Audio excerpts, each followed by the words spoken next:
Assalamualaikum warahmatullahi wabarakatuh. Perkenalkan, nama saya Nora Isa Sora dengan NIM 22402448. Di sini saya akan menjelaskan materi qawaid bab 1 sampai dengan 6, yaitu yang pertama pengertian qawaid al-fiqhiyah, kaidah-kaidah fikih. Pengertian al-qawaid al-fiqhiyah. Kaidah fiqhiyah berasal dari bahasa Arab. Al-qawaid dan al-fiqhiyah. Al-qawaid merupakan bentuk jamak dan kata kaidah. Dalam istilah bahasa Indonesia dikenal dengan kata kaidah, yang secara etimologi berarti dasar, asas, atau fondasi. Kata al-fiqhiyah berasal dari kata fikih yang berarti ilmu tentang hukum-hukum syariah yang bersifat amaliyah yang digali dan dari sumber yang terperinci. B. Pengertian fikih dan usul fikih. Secara bahasa, kata fikih dari bahasa Arab adalah bermakna mengerti atau memahami. Secara istilah, fikih artinya ilmu tentang hukum-hukum syar'i yang bersifat amaliyah. Dapat dirumuskan hakikat fikih, yaitu fikih adalah ilmu tentang hukum Allah. Di dalam fikih terdapat bahasan mengenai hal-hal yang bersifat amaliyah. Pengertian hukum Allah didasarkan dalil tafsili. Fikih itu digali dan ditemukan penalaran dari istidlal. Yang C. Hubungan antara fikih dan usul fikih. Hubungan usul fikih dengan fikih adalah seperti hubungan ilmu logika dengan ilmu filsafat, atau seperti hubungan ilmu nahwu dengan bahasa Arab. Fikih mengarah pada ilmu yang membahas persoalan hukum Islam yang praktis. Yang D. Perbedaan antara fikih dengan usul fikih. Perbedaan antara fikih dengan usul fikih dapat terlihat dari segi objek ilmu keduanya. Fikih adalah perbuatan seseorang yang telah mukallaf. Selanjutnya bab kedua, kaidah al-umuru bimakasidiha, segala sesuatu tergantung niat atau tujuannya. Yang pertama, dasar dari kaidah al-umuru bil muqasidiha. 1. Dasar dari Al-Quran. Yang kedua, definisi dari kaidah al-umuru bil muqasidah. Pengertian kaidah ini bahwa hukum yang berimplikasi terhadap suatu perkara yang timbul dari perbuatan atau perkataan subjek hukum mukallaf tergantung pada maksud tujuan dari perkara tersebut. Yang selanjutnya adalah bab kedua, kaidah al-umuru bi maqasidah, segala sesuatu tergantung niat atau tujuan. Yang A. Dasar dari kaidah al-umuru bil muqasidah. Dasar dari Al-Quran.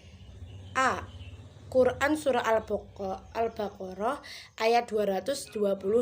Yang B. Quran surat An-Nisa ayat 100. Yang C. Dasar dan hadis. Yang B adalah definisi dari kaidah al-umuru bil muqasidah. Pengertian kaidah ini bahwa hukum yang berimplikasi terhadap suatu perkara. Contoh-contoh dari kaidah al-umuru bil muqasidah. 1. Barang siapa menjual sesuatu atau menceraikan istrinya di dalam hati tanpa mengucapkannya, maka ia tidak dihukumi telah melakukan transaksi jual beli atau penceraian meskipun ia secara luas menyatakan telah meniatkan demikian. Bab ketiga, kaidah al-yaqinu la yuzalu bi al-syak. Yang A, pengertian al-yaqinu la yuzalu bi al-syak. Secara etimologi yaitu menatapnya hati atas sesuatu, sedangkan menurut terminologi yaitu keyakinan yang kokoh dan sesuai dengan kenyataan. Yang B, dasar kaidah al-yaqinu la yuzalu bi al-syak. Yang pertama, dasar kaidah Al-Quran pada surah Yunus ayat 36. Yang kedua, dasar kaidah hadis Rasulullah SAW, antara lain hadis riwayat Muslim dari Abi Hurairah. Bab keempat, kaidah al-masyaqqatu tajlibu al-taysir. A. Pengertian kaidah al-masyaqqatu tajlibu at-tasyir.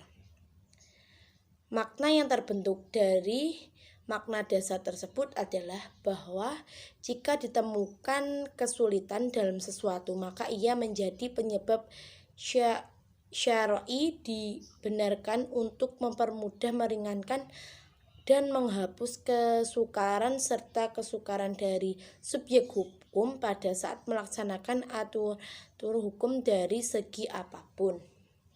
Yang B, bentuk atau tingkatan al-masyaqqatu tajlibu at-tasyir. Dibagi menjadi 3 macam atau 3 tingkatan, yaitu al-musyaqqah, al-azimah, kesukaran yang sangat berat, al-musyaqqah al-mutawassithah, kesukarannya tegaan tengah-tengah, tidak sangat berat juga tidak sangat ringan. Sebab-sebab keringanan di dalam ibadah dan lain-lain. Adapun sebab-sebab keringanan di dalam ibadah dan lain-lain. Selanjutnya bab 5, kaidah al-dararu yuzalu. Pengertian kaidah al-dararu yuzalu. Arti dari kaidah al-dararu yuzalu adalah kemudaratan atau kesulitan harus dihilangkan. Jadi konsepsi kaidah itu memberikan pengertian bahwa manusia harus dijauhkan dari idrar, tidak menyakiti. Berdasarkan pendapat para ulama bahwa darar adalah kesulitan yang sangat menentukan sebuah eksistensi manusia, karena jika dia tidak diselesaikan maka akan mengancam agama, jiwa, rasa, harta, serta kehormatan manusia. Sumber hukum kaidah. Firman Allah Subhanahu wa taala terdapat pada Quran surat Al-A'raf ayat 70 ayat 56. Bab 6, kaidah al-adatu mukamah. Pengertian kaidah al-adatu mukamah adalah terambil dari masdar al-audu atau al-mu'awalah yang artinya adalah berulang-ulang kembali. Kalau diterjemahkan ke dalam bahasa Melayu bisa disebut sebagai kebiasaan atau adat, sedangkan dalam bahasa Melayu bisa disebut sebagai kebiasaan. Sedangkan pengertian al-a'ruf menurut Kamus Bahasa Arab semakna dengan ma'aruf, yaitu sesuatu yang diketahui manusia berupa segala kebaikan atau mereka menerimanya dengan tenang, nyaman. Sedangkan arti mukamah adalah putusan hakim dalam pengadilan dalam menyelesaikan sengketa. Artinya ada juga bisa menjadi rujukan hukum hakim dalam memutus persoalan sengketa yang diajukan ke meja hijau. Sekian penjelasan dari kami. Kalau ada salah kata, mohon maaf sebesar-besarnya. Wassalamualaikum warahmatullahi wabarakatuh.